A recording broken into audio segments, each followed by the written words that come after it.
Então, pessoal, vamos começar falando um pouquinho, né, do que são os escritos acadêmicos, do que essa escrita científica utilizada na academia, né? Nós vamos falar mais detalhadamente dos projetos, né, e de artigos científicos. Mas primeiro nós temos que entender o que é esse tipo de escrita, né? Então, o que é uma escrita científica, né, para vocês? A escrita científica, ela está baseada no quê? Ela está baseada, inicialmente, em uma maneira de pensar, em uma ideia.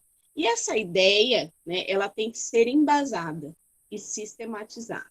Então, nesses escritos acadêmicos, nessa escrita científica, nós temos que ter uma ideia que foi embasada cientificamente, sistematizada, ou seja, ela seguiu uma ordem, ela seguiu um padrão de escrita para que se tornar um escrito científico.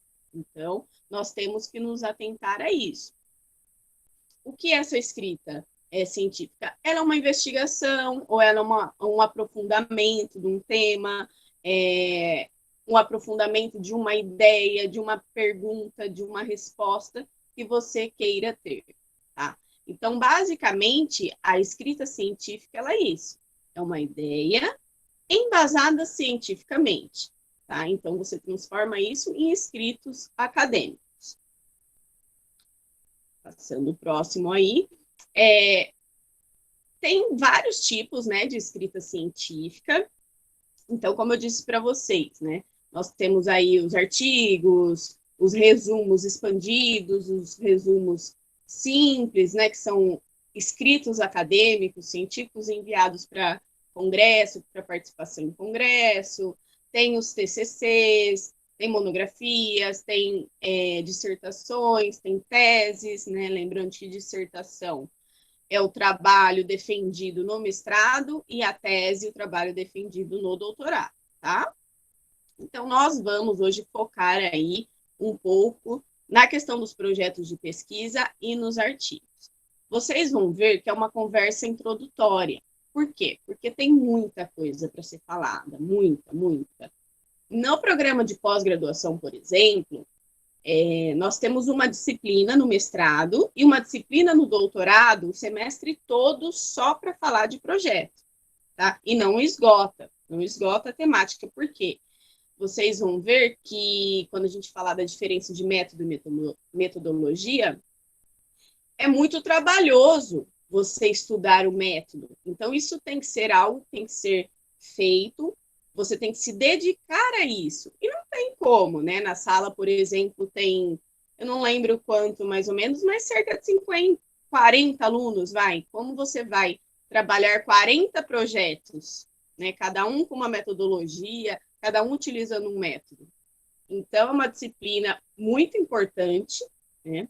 É uma disciplina obrigatória do programa, e ela, preferencialmente, para o nosso bem, para o seu bem, ela deve ser escolhida, ela deve ser indicada, cursada logo no começo. Tá? Então, você entrou na pós-graduação, já se matricula nessa disciplina, porque ela é fundamental para te ajudar, te auxiliar no embasamento do seu projeto, na formulação do seu projeto.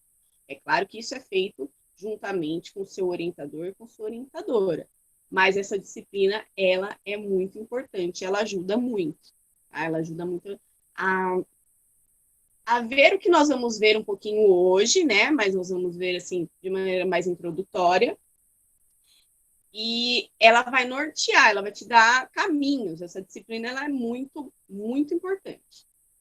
Então, aí, para quem pretende, né, eu fiz o curso, eu montei aqui a nossa conversa de hoje, focada, sobretudo, assim, para os alunos, né, que estão começando a escrever, e também para os alunos, por exemplo, do 4º ano, que estão pretendendo entrar na pós.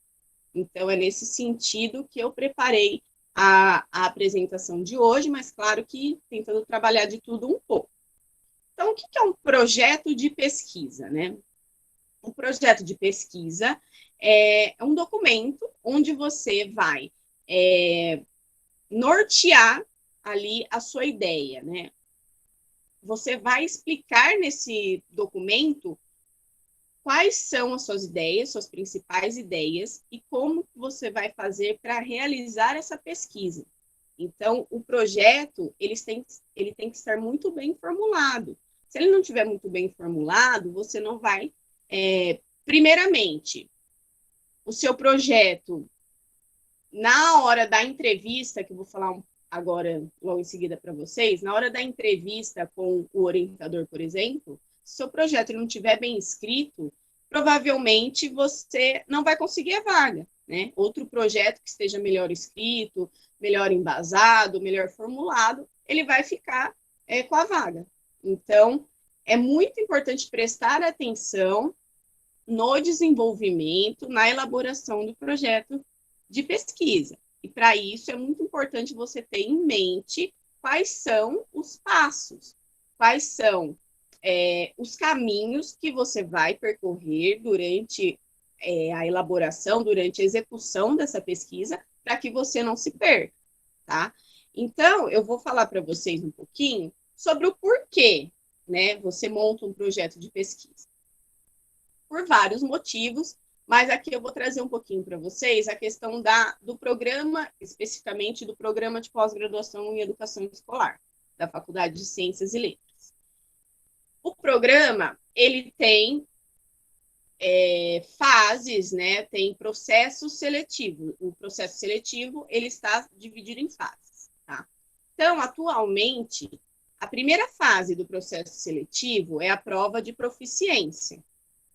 O que é a prova de proficiência?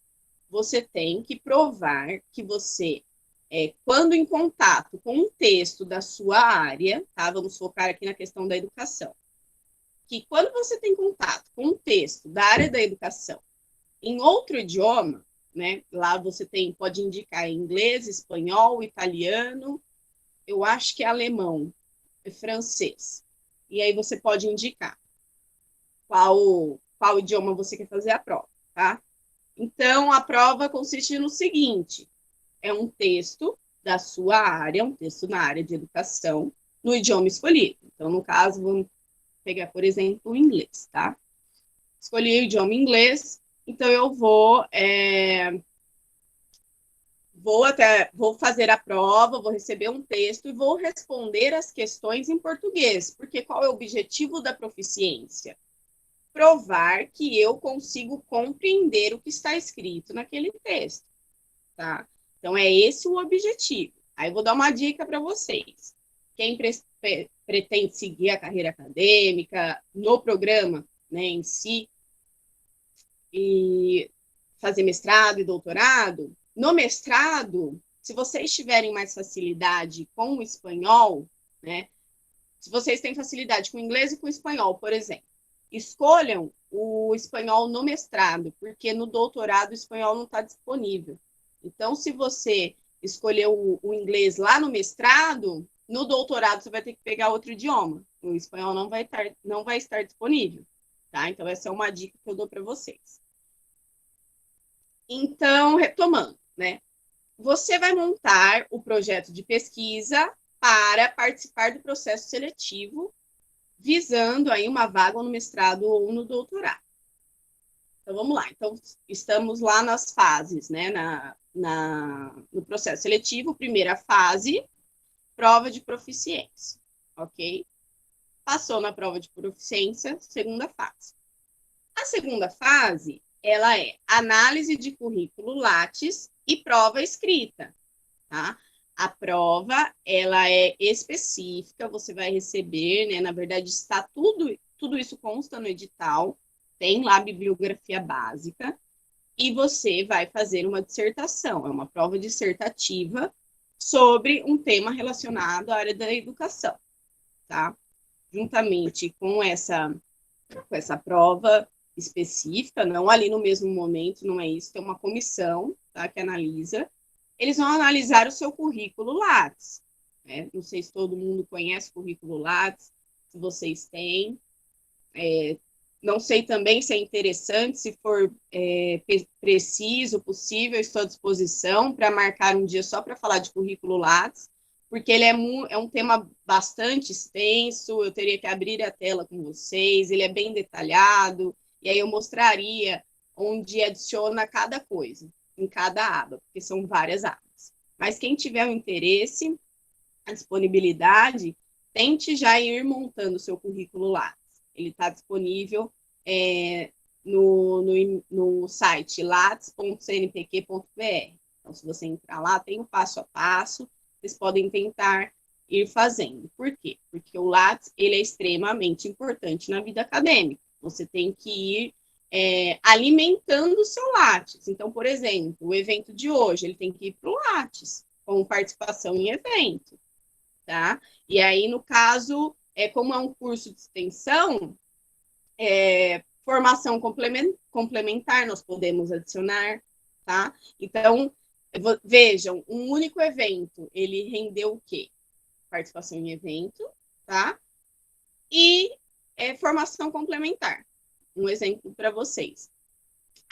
Tem que ficar bitolado em alimentar o Lattes e qualidade não conta? Lógico que conta, não é isso. A questão é que todos os processos seletivos, né, ou a maior parte dos processos seletivos, eles vão analisar o seu currículo Lattes. Então, quanto melhor for o seu currículo, tá, com mais variedade, com mais produções, com mais participações, né, na vida acadêmica, mais pontos o seu currículo terá. Então, a chance de você ficar na frente é maior, tá? Nós vamos falar um pouco da questão disso também no currículo, da qualidade, um pouquinho mais para frente, quando for falar de artigo com vocês, tá? Então, outra dica que eu dou para vocês, né? Aproveitem todas as oportunidades que a universidade dá, né? Todos os eventos, congressos, cursos, projetos de extensão. Isso é extremamente importante para a formação pessoal e também profissional de vocês, também acadêmica. Então, principalmente, não só quem quer seguir uma carreira acadêmica, mas principalmente quem quer seguir uma carreira acadêmica, tem que aproveitar todas as oportunidades. Por quê? Porque você tem que demonstrar que você está envolvido com as questões relacionadas à academia. E isso vai te trazer experiência, tá? E vai te trazer um aporte teórico também.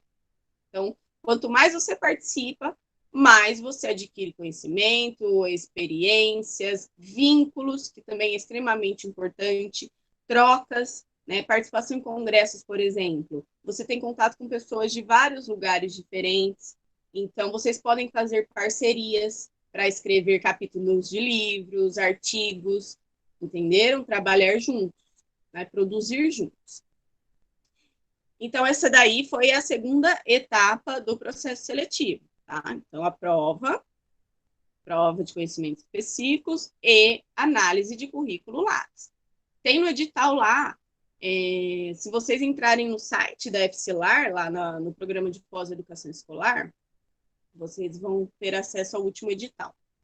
E nesse edital, ele vem tudo descrito, né, certinho, inclusive a questão da pontuação do Lattes. Então, por exemplo, um artigo publicado numa revista A1 vale, estou dando um exemplo, eu não lembro qual a pontuação.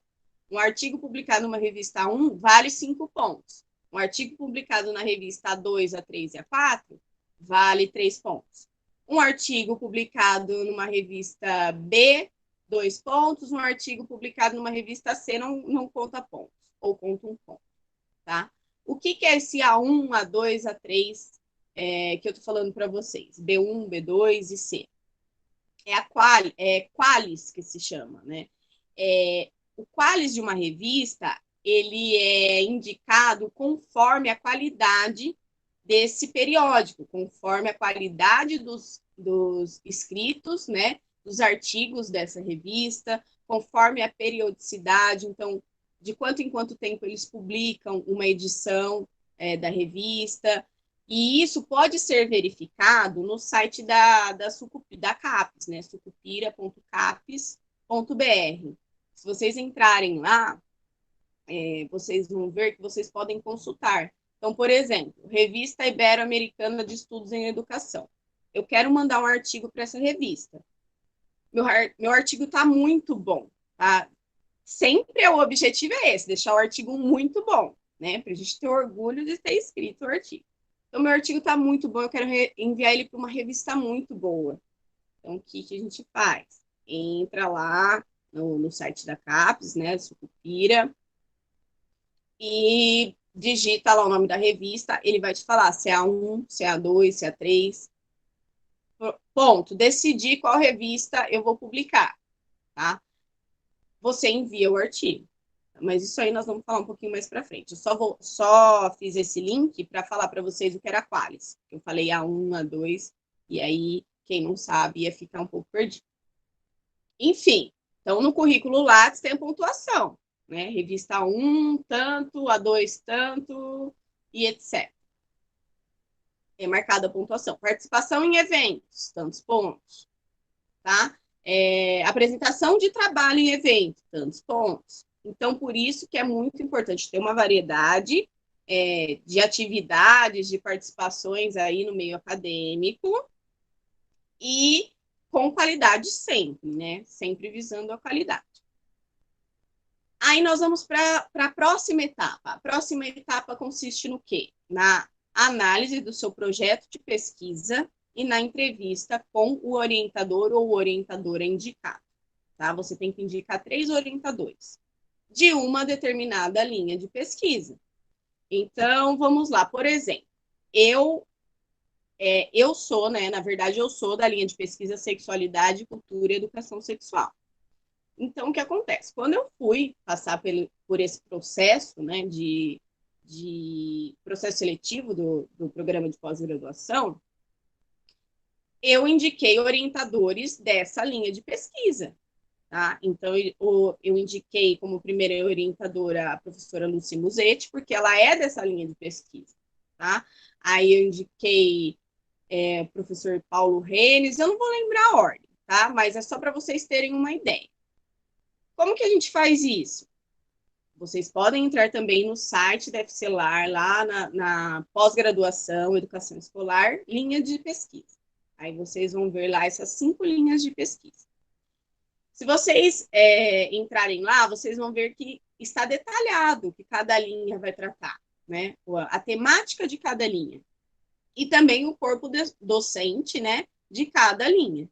Então, o seu projeto de pesquisa, ele tem que estar relacionado a alguma dessas linhas, se você for prestar processo seletivo para o programa daqui. Eu estou dando como exemplo, tá, pessoal? Um exemplo na prática. Então, você tem que escolher uma temática relacionada à linha de pesquisa que você se interessa, que você tem proximidade, que você tem interesse, tá? Então, por exemplo, eu tenho uma temática assim, ó, a formação de professores no ensino superior. Eu quero estudar isso. Tá, mas aí eu vou indico a linha de pesquisa 1, sexualidade, cultura e educação sexual. Somente isso daria conta de indicar essa linha? Não. Para eu indicar essa linha, o meu projeto tem que ter a ver com essa linha. Então, por exemplo, eu tenho que reestruturar, se eu quiser ficar nessa linha de pesquisa, tá? Eu tenho que reestruturar o meu projeto. Então, eu tenho que elaborar o projeto de acordo com a linha. Então, por exemplo,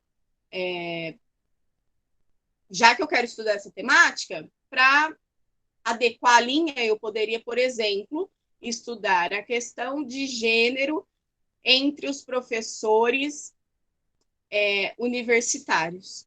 Tá? Então, aí o que eu fiz? Eu adequei a linha de pesquisa 1, que é a que eu pretendo ficar. Ah, não, mas não tem nada a ver com o que eu quero estudar só a formação do professor universitário. Então, você vai para outra linha de pesquisa, a linha de pesquisa 2.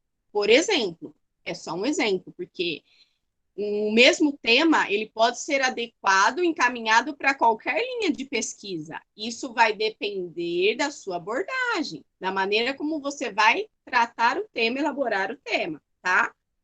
Ficou claro? Bom,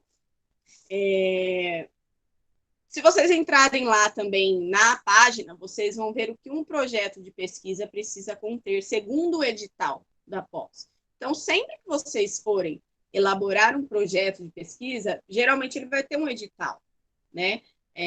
Pedindo determinadas sessões, vamos dizer assim, determinados itens que são obrigatórios, tá? Mas nós vamos falar aqui de uma maneira geral, o que todo projeto de pesquisa ele precisa ter. Então, nós estamos aí na última fase do processo seletivo, tá? Só para justificar para vocês a questão do projeto de pesquisa e também do currículo Lattes, que nós já falamos, tá? Por que currículo Lattes? Porque nós precisamos publicar e fazer escritos científicos para poder também contribuir para o nosso currículo Lattes. Então, vamos voltar aqui.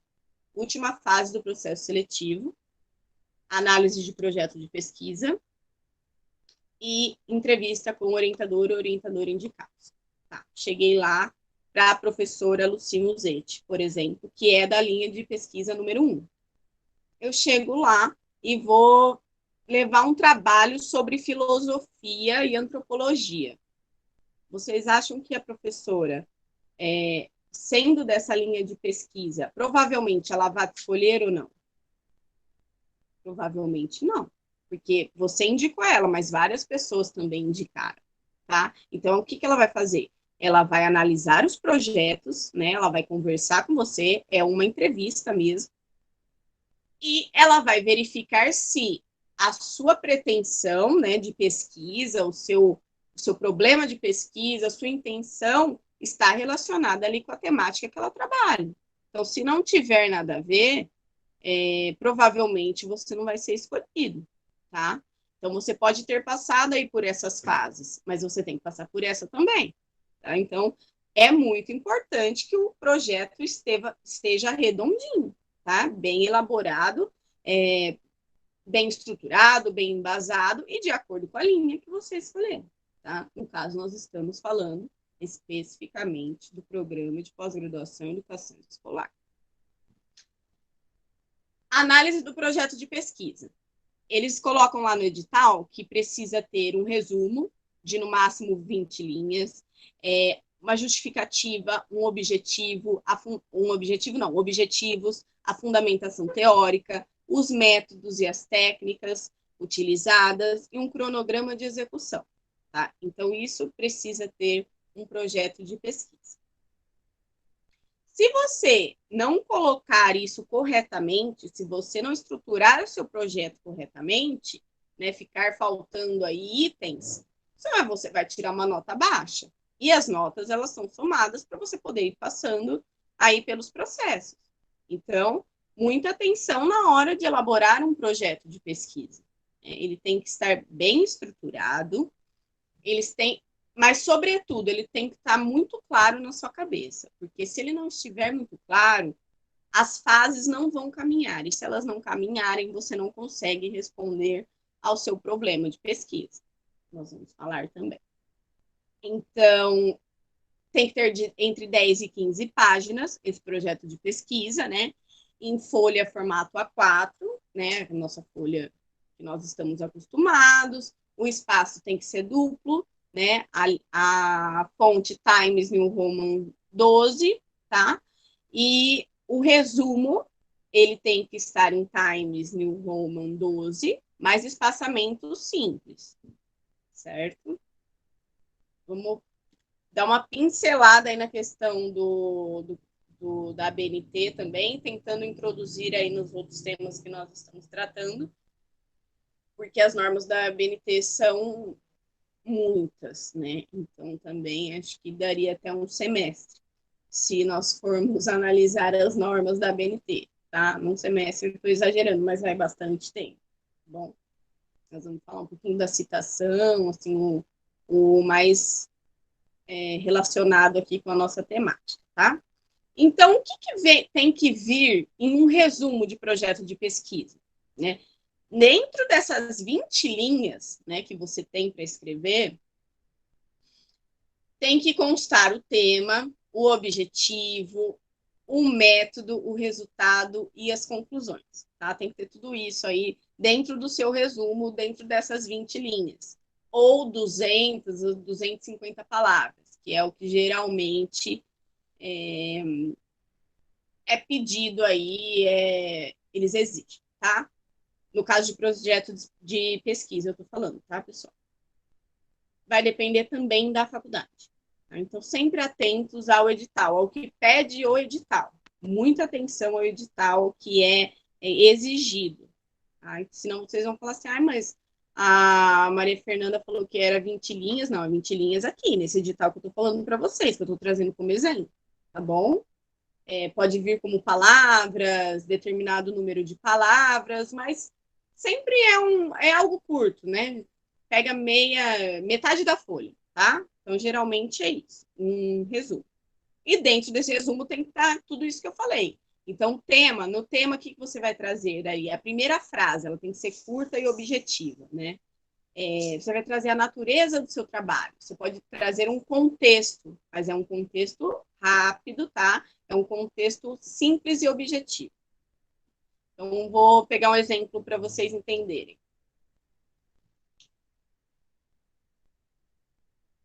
É um exemplo só, tá? A educação sexual vem ganhando espaço no meio acadêmico. Só um exemplo. Essa é a primeira frase. Eu estou contextualizando, tá? Aí eu já entro com o meu objetivo, com o meu objeto de estudo aí. Neste sentido, o objetivo dessa pesquisa é analisar como os professores lidam com a questão da educação sexual em adolescentes. Coloquei meu objetivo, tá?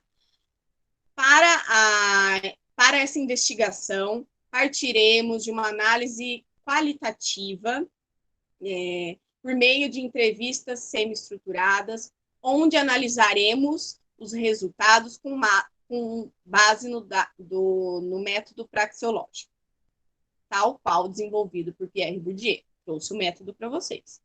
Então, como eu vou fazer isso? Então, eu vou, primeiro, aplicar uma entrevista, tá? E vou analisar os dados que eu obtive com essa entrevista através do método praxeológico, ok? Logo em seguida, vem os resultados. Como é um projeto de pesquisa, você não fez a pesquisa ainda. Você tem resultados pretendidos, certo? Quando você terminar a sua dissertação, sua tese, sua monografia, você vai ter um resultado. Então, por isso, o resumo, ele é o último a ser elaborado. Tá? Por quê? Porque você precisa dos resultados no resumo. Você precisa da conclusão também. Tá? Então, ele é o último a ser elaborado, geralmente. Então, aqui, como você tem que apresentar o projeto de pesquisa, né? Você tem que apresentar a sua ideia e como você pretende realizá-la, né? Você vai colocar os resultados esperados. Então, pretende-se com esse estudo verificar, encontrar maneiras de contribuir para uma educação sexual mais efetiva. Tá? E aí, nas conclusões, o que você faz? Você coloca se você alcançou ou não os objetivos que estão escritos lá em cima. Tá? Então, vejam, é tudo muito sucinto, porque você tem 20 linhas. Tá? Como é difícil elaborar um resumo. Você tem 20 linhas, a delimitação de palavras, e você precisa trazer nesse resumo o resumo, né, do seu trabalho completo de maneira cronológica. Então, se você verificar, nós vamos verificar aqui, né, as etapas aí, as sessões do projeto, os capítulos, eles vão seguir essa linha também. A gente começa com a introdução, depois a gente vem com os objetivos, com os métodos, com os resultados, com as discussões finais, tá bom? Nas conclusões, então, como eu disse, você vai descrever se você conseguiu ou não alcançar os seus objetivos, que podem ser gerais e específicos. Vamos falar disso também. Eu acho que eu pulei alguma coisa que eu atropelei na hora de falar para vocês. Ah, tá. Na questão do método, eu não sei se ficou claro que a gente vai realizar o projeto, tá? Então, eu não é eu realizei uma entrevista, será realizada uma entrevista, tá?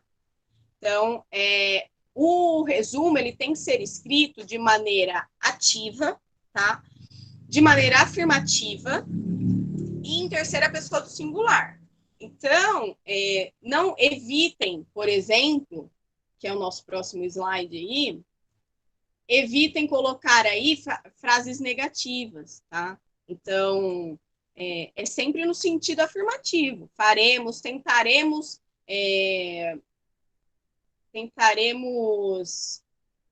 me sumiu a palavra, desculpa, contribuir. Então, nunca frases negativas, tá? Isso é muito importante num bom resumo. Ele tem que ser escrito em apenas um parágrafo, tá? Sem recuo, sem espaçamento duplo, espaçamento simples, como eu disse para vocês. E também nós devemos evitar símbolos, fórmulas, citações, faltou um acentinho aí no fórmulas, tá? E abreviações. Então, isso deve ser evitado nos resumos. Se for imprescindível, vocês podem colocar, tá? Mas é bom que se evite. Por quê? Porque se eu coloco uma abreviação, eu tenho que explicar a abreviação. Então, você não tem ali espaço para isso, por exemplo. Você vai colocar uma citação, você já não tem espaço nem para tentar explicar o que você quer explicar, você vai colocar uma citação e pegar todo o espaço ali que você tem. Tá? Então, é nesse sentido. Nosso tema aqui, ele é embasado cientificamente, mas eu estou tentando falar com vocês de uma maneira mais simples, tá? Então, eu estou tentando ser o mais clara possível. Se eu não estiver sendo, por favor, vocês me avisem, tá? Então, vamos passar aqui. As palavras-chave, né? As palavras-chave, elas são muito importantes. Elas vêm logo abaixo do resumo. Por que elas são importantes? Porque quando alguém for pesquisar o tema, né? No caso, o tema que você escreveu, não necessariamente pesquisar o seu trabalho, mas eu, por exemplo, eu estou trabalhando com... Vou sempre dar o exemplo das minhas pesquisas, tá, pessoal? Então, por exemplo, eu estou trabalhando com a questão da relação da família, da escola e dos pediatras na educação sexual de crianças. Essa é a minha pesquisa de doutorado. Eu estou trabalhando essa questão. Quando eu vou procurar artigos, obras que estejam relacionadas à minha pesquisa, para eu poder fazer a revisão bibliográfica, eu tenho que colocar as palavras-chave. Então, as palavras-chave. Então, se eu não tiver ali, o trabalho não tiver palavras-chave adequadas, eu não vou encontrar o trabalho. Às vezes o trabalho ele está bom, mas ele não está com as palavras adequadas. Então, por exemplo, eu preciso de um trabalho, eu estou buscando um trabalho que me embase em relação à sexualidade e os pediatras.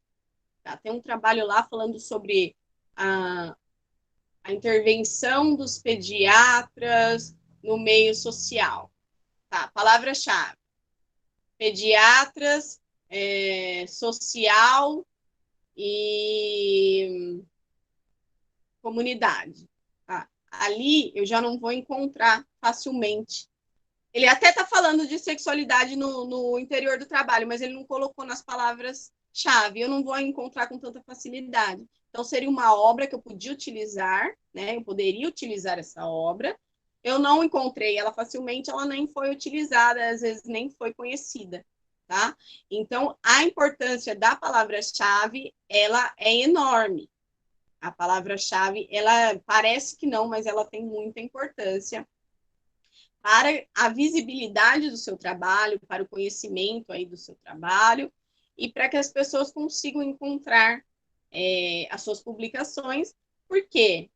Porque o seu objetivo publicando um artigo, publicando um trabalho científico, é disseminar o conhecimento, né? Disseminar ali as respostas que você encontrou. Então, isso é imprescindível. Vamos ver se eu já falei tudo aqui. Tá.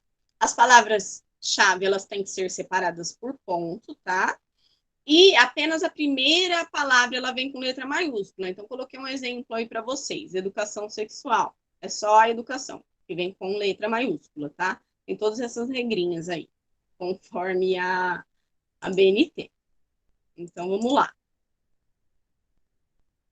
Nós vamos aí, então, falar um pouquinho sobre problema de pesquisa, tá? O que é um problema de pesquisa, o que é uma hipótese, o que é um objetivo geral e, e os objetivos específicos, tá? Então, vamos lá. Primeiramente, não existe projeto sem um problema de pesquisa. Tá?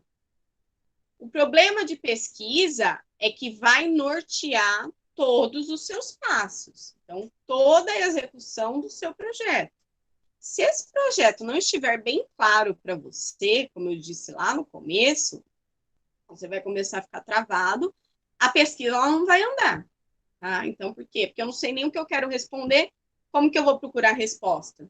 Então, eu tenho que saber o que eu quero. Qual é o meu problema de pesquisa?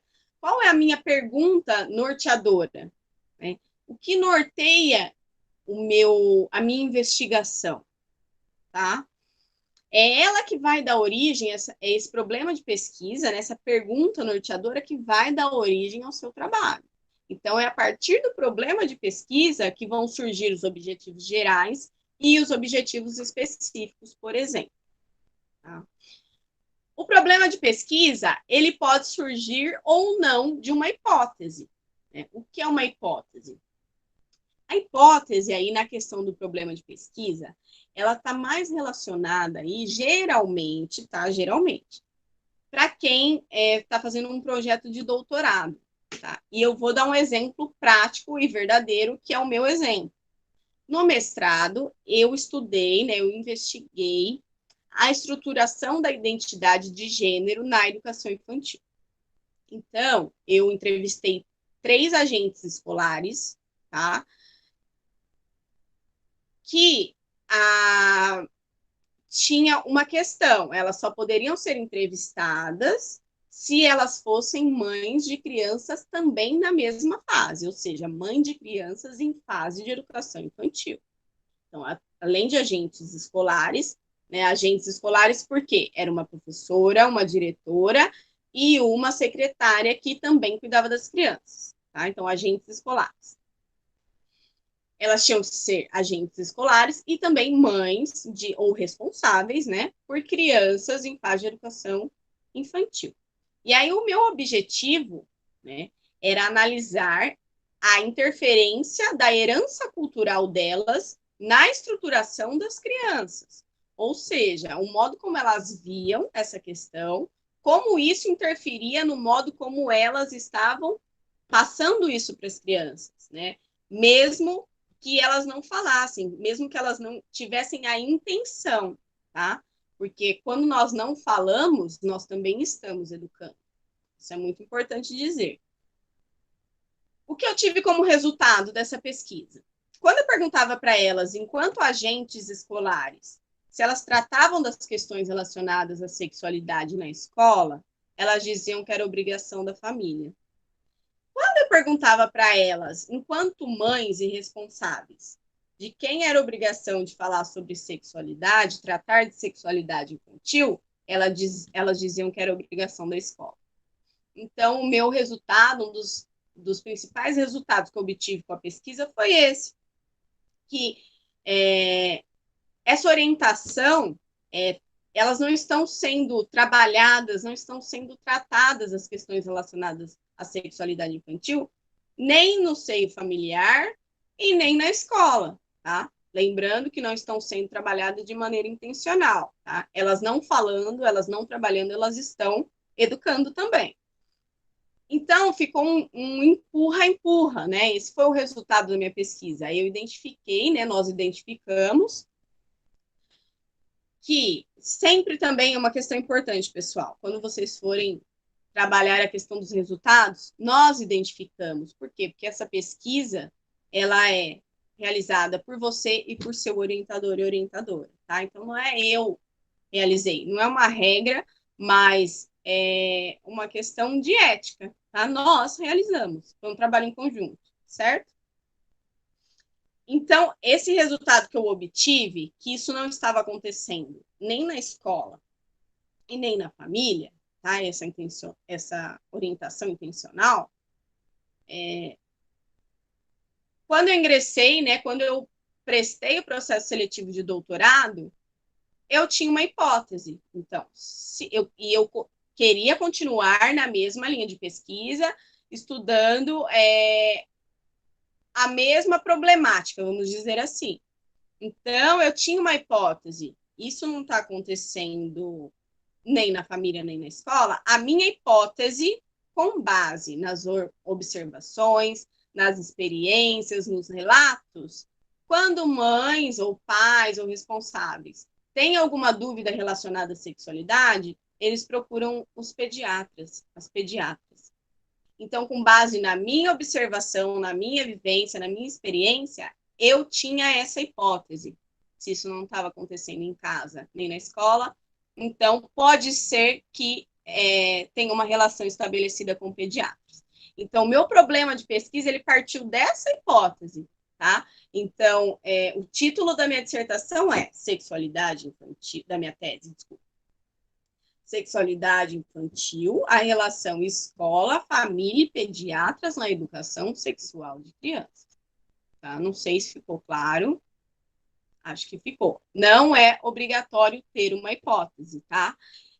Como eu disse para vocês, o problema de pesquisa ele pode surgir ou não dessa hipótese. Tá? No meu caso, surgiu, mas, por exemplo, pode não surgir. Tá? No caso, por exemplo, da minha pesquisa de mestrado, eu queria analisar a estruturação da identidade de gênero das crianças e a interferência da herança cultural das agentes sobre essa interferência. Tá? Não parti de nenhuma hipótese, era um problema de pesquisa, era algo que eu gostaria de responder, e então eu transformei isso num projeto, tá? E aí elenquei os objetivos gerais e específicos. Então, vamos falar um pouquinho de objetivo geral e específico, tá? Objetivo geral da minha pesquisa: analisar a relação da escola, da família e dos pediatras, das pediatras na educação sexual de crianças. Objetivos específicos: verificar como a família se relaciona com as questões com as temáticas relacionadas à sexualidade. Verificar como pediatras veem as questões relacionadas à sexualidade. Entenderam? Então, eu posso ter vários objetivos específicos dentro desse objetivo geral para tentar responder o meu problema de pesquisa. Tá? Problema de pesquisa ele tem que ser inédito? Geralmente não. Né? Eles exigem ou espera-se que resultados inéditos, né, pesquisas inéditas sejam realizadas no doutorado. Tá? Então, se você está pretendendo ingressar no mestrado, tem o TCC, a monografia, enfim. Se você... Tem alguém falando? Se você pretende, então, fazer um projeto para ingressar no mestrado, por exemplo, você pode partir de um problema de pesquisa que já foi estudado, mas que para você ele não está bem elaborado, ele ainda tem lacunas, ele não está bem respondido, ou ele está bem respondido e você quer estudar por outra vertente, por outro ângulo, tá? Você quer aprofundar esses estudos, ou também esse problema de pesquisa, ele pode surgir aí de interesses práticos, por exemplo, né? Você trabalha em algum lugar que você verificou lá que as mulheres... Deixa eu pensar num exemplo aqui.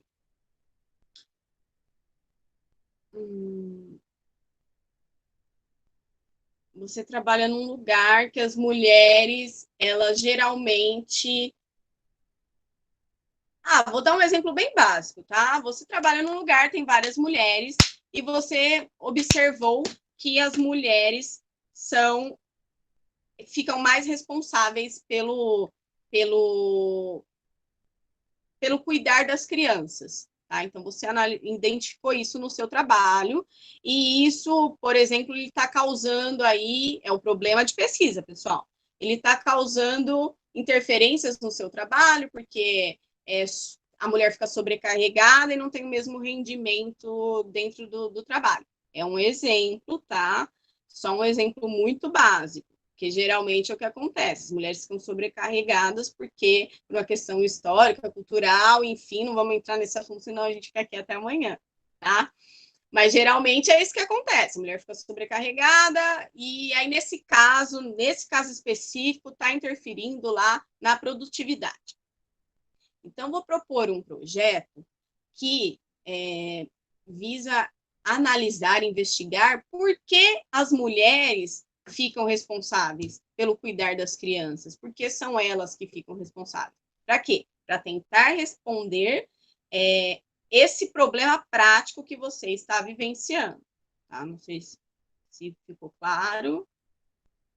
Bom, então, só para afirmar bem o que eu disse, sem problema de pesquisa, não existe projeto. Ele tem que estar muito claro na sua cabeça, tá?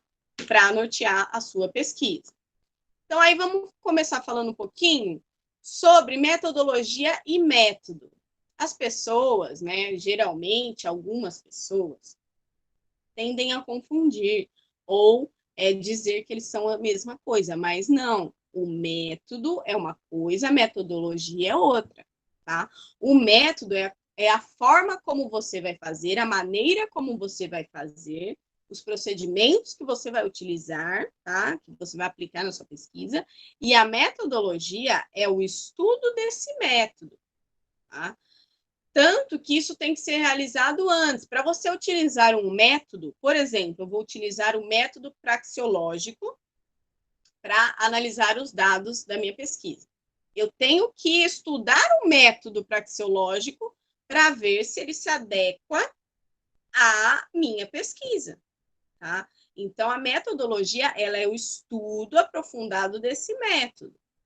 Por isso que eu disse para vocês que nós vamos falar disso de maneira introdutória, porque agora eu vou trazer as questões relacionadas aí aos métodos, à metodologia, e existem vários tipos. Então, você vai ter que analisar, investigar qual é o método mais adequado para a sua pesquisa, tá? Para responder ao seu problema de pesquisa. Qual método vai dar conta? Certo? E a partir disso você estuda, a partir disso não. Você vai estudar o método, tá? E eu digo a partir disso porque é sempre, você vai ter que estar estudando isso sempre, tá? E se aprofundando sempre. E a partir daí, então, você vai adequar qual método é mais adequado aí para a sua pesquisa, tá? Aqui. Então, de maneira geral, o que um projeto de pesquisa ele precisa ter? Uma finalidade. Então, vocês vão ver isso lá em todos os projetos de pesquisa, ele tem uma justificativa, né? O começo do projeto, ele vem com uma justificativa. Por que eu quero estudar esse tema? Para quê? Tá? De onde veio essa ideia? De onde surgiu? Tem os objetivos geral e específicos, como eu disse para vocês, tá? Não tem limite, geralmente você tem aí 3, geralmente, tá? 3, 4 objetivos específicos, mas não tem um limite, não. O objetivo geral tem que ser um só, tá? E aí, você vai ter também a abordagem, né? Se você vai utilizar uma abordagem qualitativa, quantitativa ou mista, né? O que é isso? Uma abordagem qualitativa. Você vai analisar os dados com base na sua observação, claro, e você vai fazer uma análise crítica, né? De maneira simples, você vai analisar os dados de maneira analisar a qualidade deles, tá? Ao contrário, né, dos dados quantitativos, que você vai partir aí de dados matemáticos, né, de estatísticas, né? Então, por exemplo, o IBGE, ele trabalha com análises quantitativas, porque ele vai analisar aí porcentagens vai analisar porcentagens, né, vai analisar números de pessoas para chegar a um resultado, para obter um resultado. Aí também você tem que ter os métodos, e os procedimentos que serão realizados aí para poder dar conta aí desse método.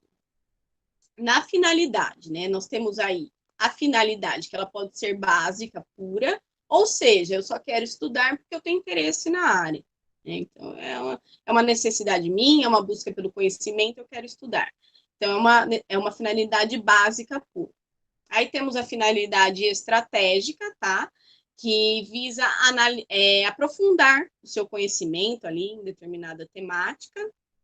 E a finalidade aplicada, que visa responder questões, modificar a realidade através desse problema, desse projeto, dessa pesquisa que você está propondo. Então, a finalidade aplicada, ela é mais comum aí para teses de doutorado, geralmente, tá bom? E você pode utilizar aí mais de uma finalidade, você pode ter mais de uma finalidade com o seu trabalho, né? Geralmente, TCC, trabalhos da graduação, assim, projetos, né, pesquisas da graduação, você vai mais ter a finalidade estratégica e básica, tá? O importante é que você propõe um tema que tem que ser problematizado. Então, um tema atual, um tema que necessita de problematização. Tá? Isso é muito importante também na escolha do seu problema de pesquisa, na escolha aí da sua investigação. Tá? Os objetivos, né? Então, falando aí rapidamente também, eles podem ser classificados como descritivos, né? Ou seja, você vai trazer lá nos seus objetivos. O seu objetivo para aquela pesquisa é trazer resultados aí descritivos, então somente fazer aquela revisão bibliográfica, verificar o que tem, o que já está disponível e trazer isso de maneira descritiva. Pode ser classificado como exploratória, utilizado também mais a partir das dissertações de mestrado, que você visa se aprofundar mais, explorar mais a temática, pode ser utilizado descritivo e exploratório juntos também, tudo bem? E a explicativa, que tem como objetivo, né, o objetivo da pesquisa é trazer resultados de maneira explicativa, visando, então, mudar a realidade, trazer aí alguma nova descoberta, trazer... Me sumiu a palavra, desculpa. Alguém me ajuda, por favor? Contribuição. Veio. Trazer alguma nova contribuição aí para o meio acadêmico, tá? É extremamente importante nos apoiarmos num referencial teórico. Né? Então, quando nós vamos trabalhar, por exemplo, a questão da introdução, né? Nós temos que trazer nessa introdução todo o nosso aporte teórico, pelo menos apresentá-lo, tá? Nessa introdução. Ou seja, por exemplo, eu vou trabalhar a questão, de novo, da educação sexual, na educação infantil. Então, eu tenho que trazer autores que trabalhem, que sejam referência na área da educação sexual, trazer autores que sejam referência na área da educação infantil, tá? Autores que sejam referência, no meu caso, aí na área da pediatria. Então, eu tenho que ter todo um aporte teórico, tá? Para embasar a minha pesquisa, embasar o meu projeto. No caso de um projeto de pesquisa, que ele tem aí 10 a 15 páginas, você não vai conseguir detalhar tanto essa questão, mas você vai trazer esse aporte de maneira introdutória, como a sessão mesmo diz, introdução. Tá? Então, uma dica que eu dou, quando vocês partirem aí do problema de pesquisa de vocês, identificarem qual é o problema de pesquisa, comecem a buscar aí nas bases de dados, nos periódicos, temáticas relacionadas à sua área de pesquisa, né, ao seu tema. Busquem, separem em pastas, tá? E verifiquem primeiro o resumo, deem uma corrida de olho no resumo. Essa é a primeira etapa para você analisar aí, para você decidir, fazer uma peneirada, vamos dizer assim, tá? No que você vai utilizar ou não como referencial teórico no seu trabalho. Então, façam esse esboço, salvem em pastas separadas, guardem, tá? Guardem por quê? Porque vocês vão precisar referenciar. E aí é uma grande questão que atrapalha muito o desenvolvimento de uma pesquisa. Tá? Por quê? Porque entra a questão do plágio. E o plágio, ele é crime. Tá? Então, mas como eu faço para identificar o plágio? É muito simples, pessoal, você identificar se é plágio ou não e se você está plagiando ou não. Quando um autor escreve alguma coisa e eu copio, né? Eu copio uma frase, um parágrafo, copio e colo lá. Se você não colocar nada, se você não referenciar, não falar que é daquele autor, é plágio. Tá? Inclusive, você pode ser processado, pode ficar de 3 meses a um ano, pegar de 3 meses a um ano de detenção e pagar multa, tá? Então, é crime, certo? Então, se você não pegar lá, copiar, colar o parágrafo, não colocar nada, não referenciar, é plágio. Se você copiar e colar o parágrafo, né, ele tem que estar de acordo ali com a sua pesquisa, tá? Com o seu texto. E você colocar Bourdieu, 2002, página 1. Pronto, está resolvido. Você não está plagiando. Tá? Você utilizou a fala de um autor, mas você referenciou, você deu os créditos aí, tá? O plágio é isso, é você utilizar uma ideia, né, se apropriar de uma ideia que não é sua. Então, muito cuidado, muita atenção a isso. Existe também o autoplágio, muito comum em quem já está aí mais para a fase de doutorado, alunos de pós-graduação. Por quê? Porque você já fez alguns trabalhos. Tá? E aí você vai escrever um novo trabalho, você acaba utilizando a sua mesma ideia, a mesma frase, mas isso é plágio. Porque se você está utilizando essa mesma ideia de maneira idêntica, você está autoplagiando. Aí também é crime. Não me perguntem quem a gente processa, mas aí não é bem visto, tá? Por exemplo, os artigos científicos, quando você envia um artigo científico para publicação em uma revista, eles passam o seu artigo em um programa antiplágio, certo? Então, se o seu texto tiver mais de 30% de similaridade, que é o aceitável 30% de similaridade, eles vão te devolver o artigo, provavelmente vão te devolver. Às vezes, né, em alguns casos, eles não vão nem aceitar, tá? Vão te devolver, olha, não precisa mais nem mandar de volta. Alguns casos, eles falam, arruma, né, tenta adequar aí, referenciar certinho e pode mandar de volta. Uma questão importante, ele pode ter 30% de similaridade, tá, pessoal? Então, assim, mesmo você referenciando, ele tem que estar nesses 30%. Se passar dos 30% de similaridade, ele já provavelmente vai voltar para você. Por quê? Porque você precisa escrever aquele artigo, aquele texto, enfim, com uma ideia sua. Então, se você tiver mais do que isso de similaridade, é sinal o quê? Que você pegou vários textos, fez ali uma coxa de retalhos, tá? Juntou um no outro e o texto provavelmente está sem coerência, não está fazendo sentido, não está conversando, tá? E não está trazendo uma ideia clara, uma contribuição, realmente. Por isso que eu disse para vocês lá no começo, a questão da qualidade. Tá? Então, publicar por pressão ou publicar só para ter ali no Lattes, isso aí não faz sentido. Primeiro que, se for uma revista boa, ela não vai aceitar, tá? E se for uma revista que não seja tão boa, né, porque você vai publicar ali e ainda publicar um texto ruim. Você vai prejudicar ainda mais a revista e, por exemplo, se você estiver vinculado a alguma instituição, universidade, você prejudica também a universidade, né?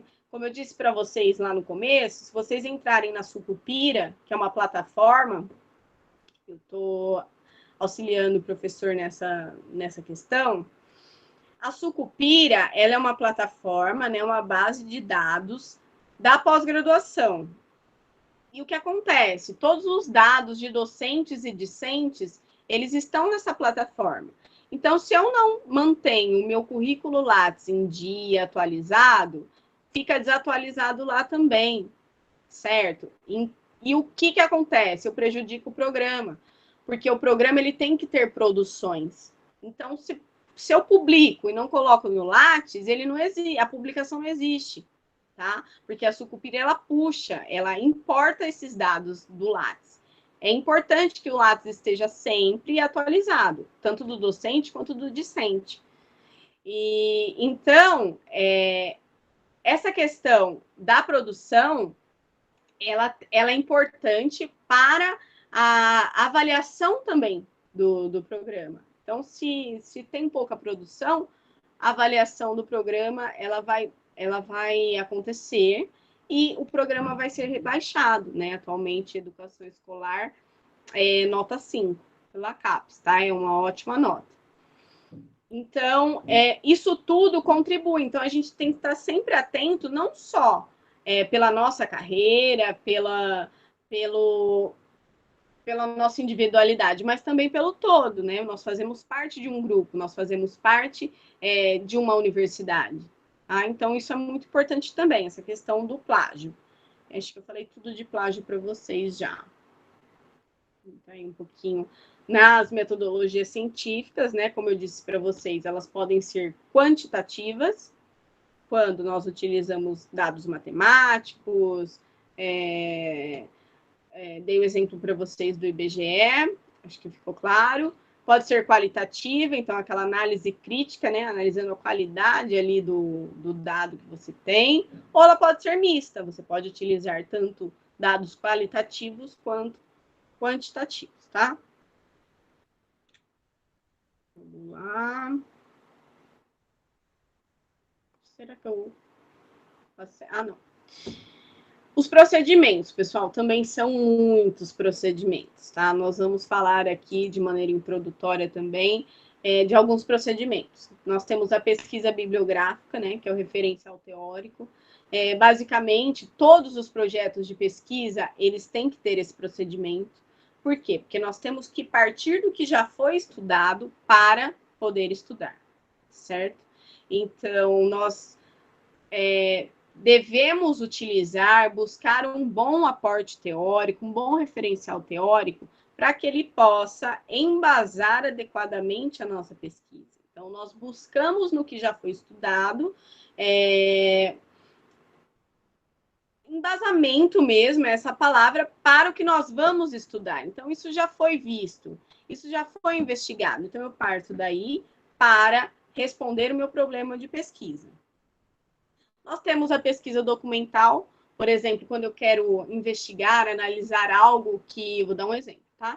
Que aconteceu lá no passado, então eu tenho que ir, por exemplo, a museus, a bibliotecas, ou alguns documentos estão presentes de maneira online, e eu vou fazer uma pesquisa documental, vou analisar documentos, tá? Ou, por exemplo, eu vou analisar os casos de violência sexual de crianças no fórum, né? Os casos que foram a julgamento, então eu peço autorização, né? Vou até o fórum e pesquiso, faço uma pesquisa documental, por exemplo, tá? A pesquisa de campo é quando você vai a campo, tá? Então, quando você vai entrevistar, quando você vai aplicar um questionário, você está indo a campo. Tem também a pesquisa-ação, que é um tipo de pesquisa de campo, quando você vai e participa daquilo que está sendo estudado, tá? Então, você tem um objetivo e você se envolve ali com aquele grupo para tentar responder ali as suas questões. Então, você vai fazer parte da sua pesquisa, tá? Você está envolvido ali no grupo. Envolvido ou envolvido. Temos também outro exemplo de pesquisa de campo, é a pesquisa que chama ESPOFATO, né? O que é essa pesquisa? Você vai analisar, vou dar um exemplo aqui, você vai analisar os resultados, o movimento social que ocorreu após as eleições de 2018. Você tem uma pesquisa.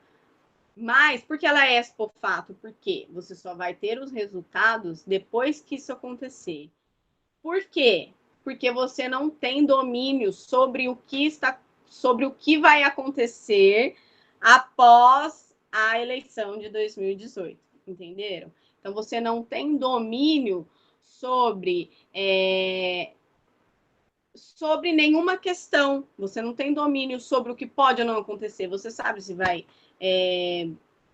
se as pessoas vão, por exemplo, começar uma guerra civil, se as pessoas vão mudar de país, você não tem como saber, tá? Você não tem domínio sobre isso. Então, por isso ela é expofato, tá? Tem a pesquisa exploratória, tem a pesquisa quantitativa descritiva. Então, são vários tipos de pesquisa que nós estamos aí vendo de maneira rápida, introdutória. Por quê? Porque nós precisamos nos aprofundar em cada procedimento, em cada tipo de método, para ver o que vai dar conta de responder nossas questões, tá? O método, ele pode ser indutivo, ele pode ser dedutivo, dialético ou hipotético dedutivo, dentre outros. Coloquei alguns aí para vocês. Tem o método fenomenológico também, que ele visa verificar a importância aí dos fenômenos da consciência. O dialético, por exemplo, é quando duas teorias conversam. Então, eu posso usar aí duas teorias e, a partir da conversa, né, da dialética, da conversa dessas duas teorias, eu refletir sobre essa realidade, criar um outro método, tá? Propor outro método. Aí tem o dedutivo, onde você propõe um método já tentando aí entender um caso específico a partir do que já se tem. Então, eu já tenho algo, eu vou deduzir que o resultado vai ser esse, tá? Então, partindo de um caso específico. Ao contrário do método indutivo, que parte da sua pesquisa, né, de algo específico, né, e tenta estabelecer uma relação geral, tá? Uma regra geral para os outros casos. Então, dedutivo e indutivo é um contrário do outro. Também não sei se ficou claro. Aí eu trouxe um cronograma de execução. Todo projeto de pesquisa ele tem que ter um cronograma de execução. Não sei se está dando para ver direitinho. Depois, eu vou ver com o pessoal, se puder, aí eu coloco no Drive em algum lugar, peço para elas, e eu posso mandar os projetos de pesquisa e alguns textos também, se for possível. Então, aí é o plano de trabalho, né? O meu cronograma de realização de pesquisa que foi feito e estava em vigência em algum momento da minha pesquisa. Então, lá, ó, pessoal. Primeira parte, né, das atividades. Aí, de agosto de 2017 a agosto de 2018, acho que eu vou ver por aqui, tá mais fácil. Deixa eu aumentar para ler para vocês. É a pesquisa bibliográfica, minha primeira pesquisa bibliográfica. Então, ingressei no mestrado, no doutorado. Vou fazer a primeira pesquisa bibliográfica. Então, vou verificar tudo que já tem, tudo que pode estar ligado, relacionado ao meu trabalho, tá? Então, eu vou ficar fazendo isso, vou ficar estudando esse referencial, essa revisão da bibliografia aí durante esses meses. Mas eu não vou fazer só isso. A partir de dezembro, o que eu vou começar a fazer também? Ajustes no meu projeto. Por quê? Porque eu já analisei eu já fiz a revisão da bibliografia e aí eu constatei que eu preciso fazer um ajuste no meu projeto, porque ou não tem bibliografia suficiente para te embasar, né? Não tem o aporte necessário, ou tem muito, então você vai mudar ali um pouquinho o objetivo, vai dar uma modificada ali na direção da sua pesquisa. Então, o ajuste da pesquisa consiste nisso. Depois vem... Gente, tá horrível de ler, vocês não devem estar conseguindo ver nada, né? Depois desse ajuste, eu venho com uma segunda revisão de bibliografia, tá? Pessoal, é necessariamente assim um cronograma? Não, mas esse foi um cronograma bem elaborado e eu posso até mandar de exemplo ele para vocês. Se vocês procurarem na internet, vocês vão achar outros tipos também de cronograma, mas vocês vão ver que eles partem mais ou menos do mesmo princípio, tá? Tem que estar tudo bem detalhado, bem descrito. Por quê? Porque lembram que eu disse para vocês que o projeto ele passa por uma análise? Se quem está analisando olhar o seu cronograma e você colocou lá assim, ó, você tem 2 anos e meio para fazer o mestrado. 2 anos, você colocou só revisão de bibliografia, só vai revisar a bibliografia, e esse não é o objetivo da sua pesquisa, porque você pretende ir a campo, por exemplo, em 2 meses você não vai conseguir, em 6 meses você não vai conseguir ir a campo, entrevistar, depois transcrever as entrevistas, depois analisar os dados e depois finalizar a sua dissertação. Tá? Então, ele tem que ser execuível, ou seja, tem que ser passível de ser realizado. Então, ele é importante, né? Ele vem lá no final de tudo, mas ele tem que estar bem elaborado. Porque se quem vai analisar achar que você não vai conseguir, por exemplo, cumprir esse cronograma, você pode ou ter uma nota muito baixa, ou até na entrevista com seu orientador ou orientadora pretendido, né? Ele pode não concordar com o seu cronograma, e aí, por exemplo, se você não se comprometer a adequar o cronograma, você pode não ser escolhido também. Então, todas as partes de um projeto de pesquisa, elas são extremamente importantes e têm que ser vistas com detalhes, tá? Com atenção. Então, só para recapitular, para fechar essa questão do projeto de pesquisa, a primeira coisa, o seu problema de pesquisa tem que estar claro na sua cabeça. Se o problema de pesquisa está claro na sua cabeça, aí você vai conseguir realizar o seu projeto, depois realizar a sua pesquisa, mas isso tem que estar claro na sua cabeça, na sua concepção, tá? Entrando um pouquinho aí, não sei se vai dar tempo, mas a gente tenta, tá? Entrando um pouquinho aí na questão do artigo científico, né? O artigo científico, o que ele é? Ele parte de uma publicação. Geralmente, o artigo científico ele é publicado a partir de uma pesquisa já realizada, a partir de uma investigação, tá? É possível que você discuta métodos, metodologias também, você pode fazer isso dentro de um artigo científico, então é um outro meio de escrita acadêmica, tá? O artigo científico. Como disse para vocês, ele tem aquela questão do peso, né? Então, A1 é um artigo de ótima qualidade, uma revista, um periódico de ótima qualidade. A2, A3, A4, aí depois B1, B2, B3 e C, tá? Então, atentem-se a isso, consultem o periódico, a revista, antes de enviar o seu artigo para submissão. Cada revista, ela tem as suas normas para submissão. Algumas revistas têm um template. Então, você entra lá na revista, por exemplo, a Ibero-Americana, ela é A2, uma revista ótima também, tá? Se vocês entrarem lá e colocarem submissão, tem um template, ou seja, você baixa o template e escreve o seu artigo com base no que eles estão pedindo. Se você não fizer isso, primeiro que, muito provavelmente, eles não vão aceitar o artigo volta, tá? E isso é extremamente importante. Por que nós temos que ter uma norma, né? Um padrão de escrita? Porque vocês já pensaram se cada um escrevesse do jeito que achasse melhor? Ou que não seguisse as normas, por exemplo, da BNT? Às vezes você vê lá uma ideia super bacana, você quer consultar, a pessoa não colocou a página, não colocou o autor, e não foi ela que escreveu, e ela não se embasou, e aí como que você faz? Então, é por isso que é tão importante a questão das regras e das normas, né? na hora de escrever, a gente até reclama, mas é para facilitar a nossa vida, né? É para contribuir. É extremamente positivo, na verdade. Então, por que nós publicamos um artigo científico? Para o nosso trabalho, a nossa pesquisa, né? Ter visibilidade, né? Para que as pessoas possam conhecer o nosso trabalho, a nossa linha de pensamento, as nossas contribuições.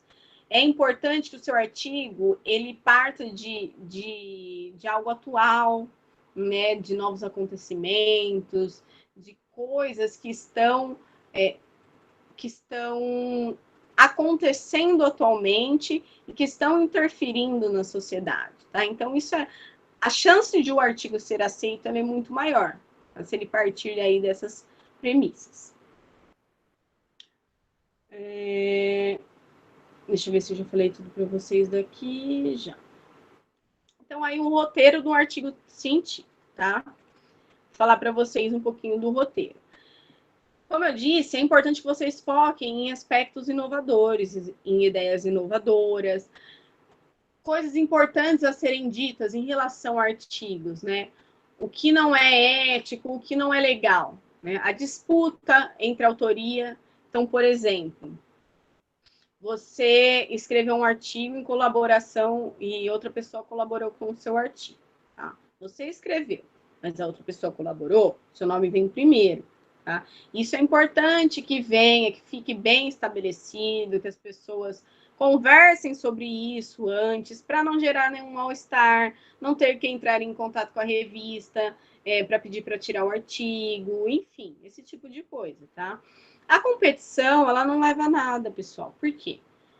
Porque o artigo ele vai contar a mesma pontuação para você e a mesma pontuação para o outro. Então, essa disputa de autoria, ela é uma perda de tempo, certo? E isso, sobretudo dentro da academia, dentro da universidade. O importante é que as pessoas se unam, o importante é que as pessoas compartilhem conhecimento, tá? Que contribuam, que uma se apoie na outra, que uma possa contribuir para o conhecimento da outra, para a produção da outra. Então, é isso que importa. Tá? Nós vemos muito essa questão de disputa de autoria, é sempre muita disputa no meio acadêmico, e é desnecessária, porque quanto mais nós nos unimos, quanto mais nós temos um grupo, né, colaboradores, parceiros, mais produções e com maiores qualidades, né, com mais qualidades nós vamos ter, tá? Então, essa questão da competição, ela tem que ser deixada de lado. Já falei para vocês um pouquinho do plágio, né? Já comentei com vocês disso. Uma coisa que não pode ser também realizada, o envio simultâneo. Então, por exemplo, eu enviei o meu artigo para a revista Ibero-Americana e para temas em saúde e educação. Isso não pode acontecer, porque e se as duas saem ao mesmo tempo? Tá? Aí dá problema.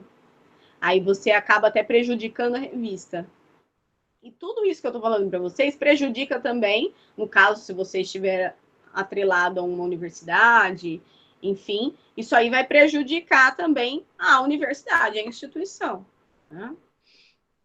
Fraude na pesquisa também não pode ter, então você inventa dados, né? Nunca entrevistou ninguém, vai e fala que entrevistou 15 pessoas e que as 15 falaram isso, e isso daí é fraude, tá? Isso é falsificação, é manipulação de dados, isso não pode acontecer de maneira alguma, tá?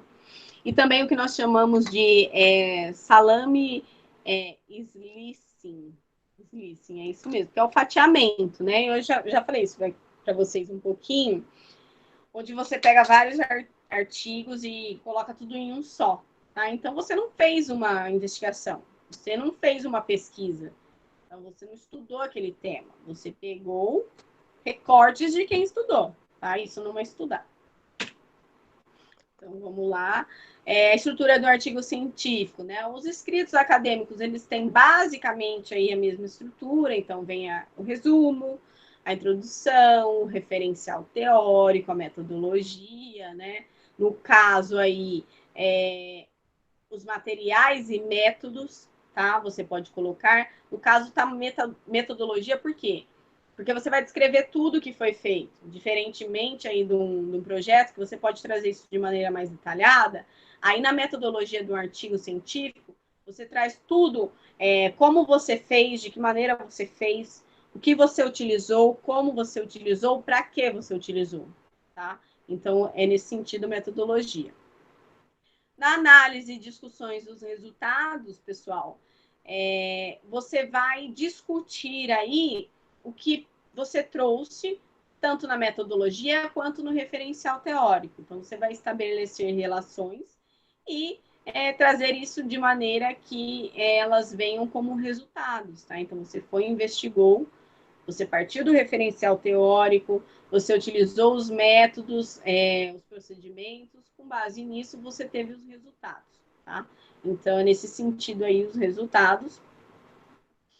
E nas conclusões, você vem aí fazendo uma discussão, avaliando se o seu problema foi resolvido, se foi respondido, se a sua hipótese ela foi confirmada ou foi refutada. Então, você traz isso aí nas suas conclusões.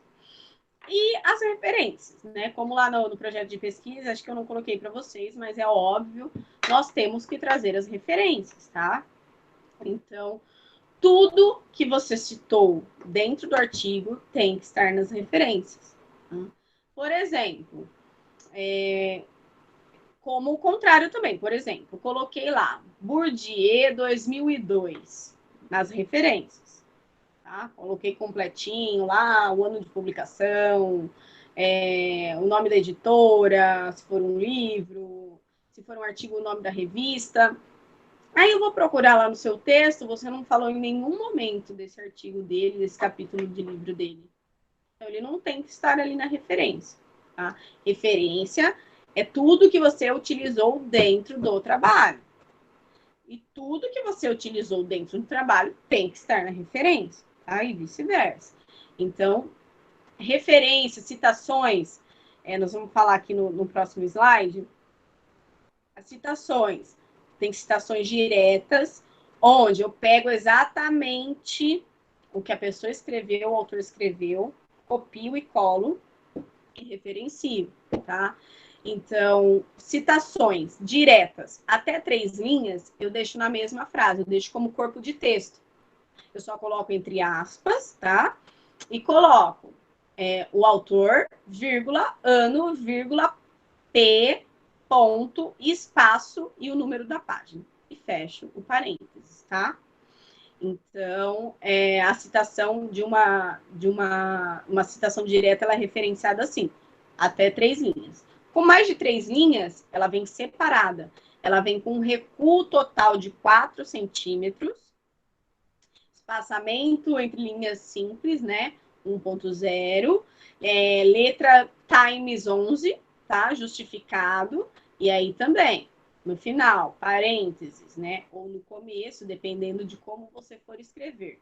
Conforme Bourdieu, 2002, página 1, aí eu posso colocar a citação com mais de 3 linhas embaixo separada, mas com um recuo, tudo bonitinho. Não posso separar elementos da referência. Então, eu não posso, por exemplo, conforme Bourdieu 2002, coloco a citação toda embaixo separada, com mais de 3 linhas, e a página sozinha. Isso não pode acontecer.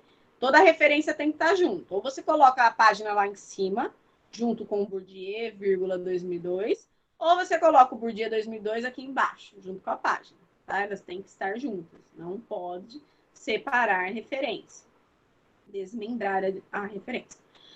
E a citação é quando ela não é direta, tá? Tem citação direta e indireta. É quando eu vou pegar um tema, né? Vou pegar uma frase, uma ideia de um autor e vou parafrasear, né?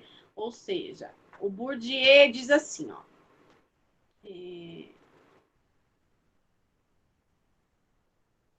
A dominação masculina.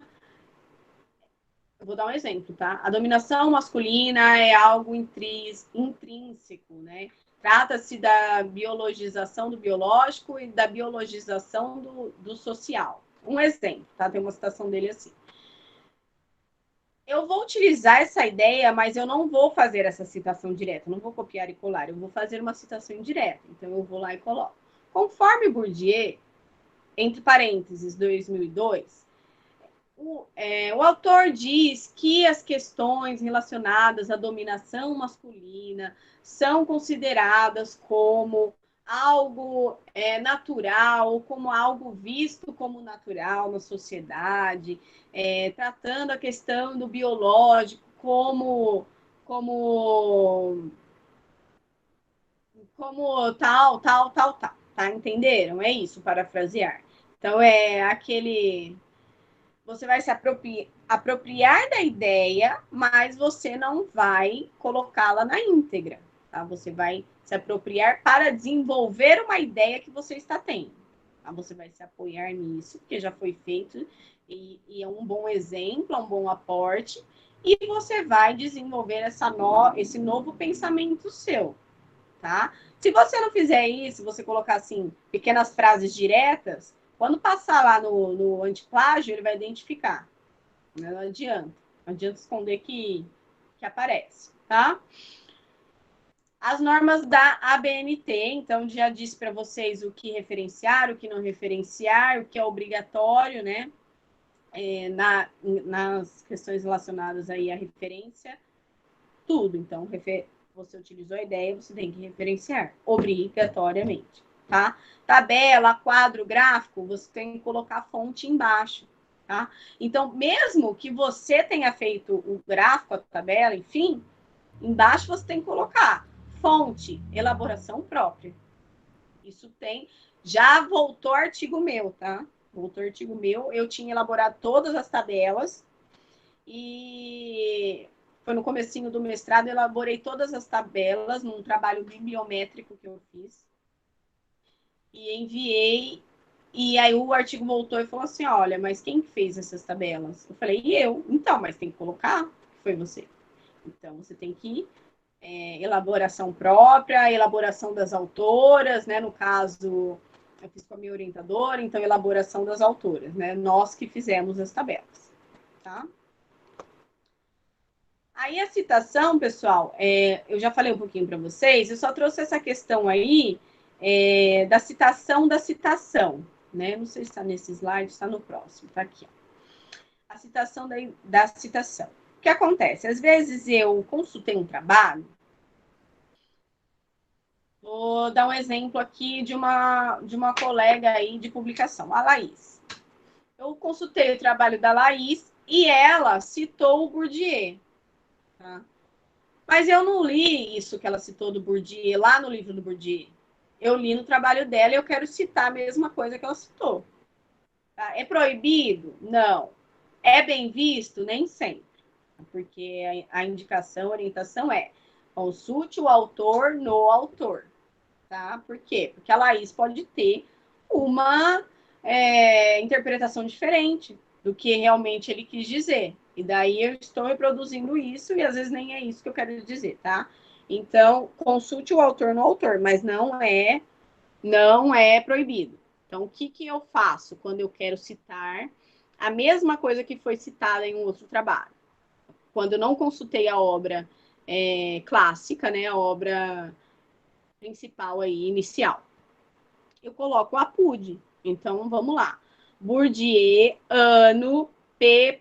Espaço, número da página, APUD, Oliveira, 2017, página 4. Coloquei o exemplo da minha dissertação aí. Então, o que eu quero dizer? Ó, Bourdieu, 1999, página 7, foi citado por Oliveira, 2017, página 4. Tá? Então, é isso. O APUD é isso. Não é proibido, mas é obrigatório citar assim, certo? Aí alguns exemplos de identificadores de plágio, tá? Tem o Turnitin, que é o utilizado ali pela biblioteca da Unesp, tem o Plágios, farejador de plágios, tem um também que, se eu não me engano, ele chama Sniper. Então, se você coloca lá o texto, ele vai identificar as frases, ele vem todo colorido. E ele identifica de onde você tirou. É página da internet, é Cielo, revista tal, blog não sei o quê, entendeu? Ele vem todo colorido e um relatório embaixo de onde você tirou, a porcentagem de similaridade, a porcentagem de citações de blog, a porcentagem de citações de sites, enfim, vem tudo ali, tá? Cuidado com esses identificadores, muito cuidado. Então, aí o máximo de similaridade, como eu disse para vocês, é 30%, tá? Similaridade. Então, você citando corretamente, você parafraseando, você colocando lá o referencial, só 30%, tá bom? Acho que eu já falei tudo isso para vocês. E onde procurar aí artigos, né, para começar a escrever o meu artigo, ou começar a buscar referências, embasamento teórico para os meus escritos acadêmicos, tá? Onde eu posso procurar? Nas bases de dados das áreas, né, do seu interesse, o portal de periódicos da CAPES, né, através da plataforma Lattes, dos repositórios, das bibliotecas institucionais, das redes sociais acadêmicas, né? Então, vocês têm aí compartilhamento de artigos, de publicações. Na página da FCelar, nós temos lá as revistas. Então, assim, no Google Scholar, vocês podem procurar também vários lugares, tá? Sempre identificando se aquele artigo ele é um artigo bom, se ele é de uma revista boa, tá? A partir do momento que vocês começarem a verificar esses artigos, a se aprofundarem, vocês vão conseguir identificar se o artigo é bom ou não, se ele está faltando coisa ou não está faltando, tá? Se ele está completo, se ele não está completo. Então, aí é só com a prática mesmo, com a experiência. Leiam bastante, procurem, participem de tudo, como eu disse no começo. Aproveitem as oportunidades que a universidade dá, mesmo que seja para ir e falar assim, nossa, aquilo não é bom. Porque quando você for em alguma coisa que é boa, você vai conseguir delimitar isso na sua cabeça. Aquilo não era bom, isso é bom. Como eu vou agir? Como eu preciso ser? Como eu quero ser? Tá? Qual vai ser minha postura? Então, vá, assista, participe, mesmo que seja para identificar que aquilo não é bom. A experiência é extremamente importante. Comecem desde cedo, busquem aí conhecimento, busquem pessoas que estejam dispostas a ajudar, compartilhem ideias, tá? Esqueçam a questão aí de competitividade, isso aí não leva a gente a nada. E eu dou essas dicas para vocês porque eu já estive aí na graduação, eu fiz pedagogia na Unesp, depois fiz mestrado, doutorado, e eu fui aprendendo isso com o passar do tempo. Então, sempre que alguém me pergunta, me convida para falar desse assunto, eu venho com o maior prazer, porque é um prazer mesmo contribuir e aí dar trazer um pouquinho para vocês da minha experiência, né, que não tem muitos anos de experiência, mas que eu já passei por onde vocês estão passando, tá? Então eu estou disposta a colaborar com o que precisar, eu estou à disposição.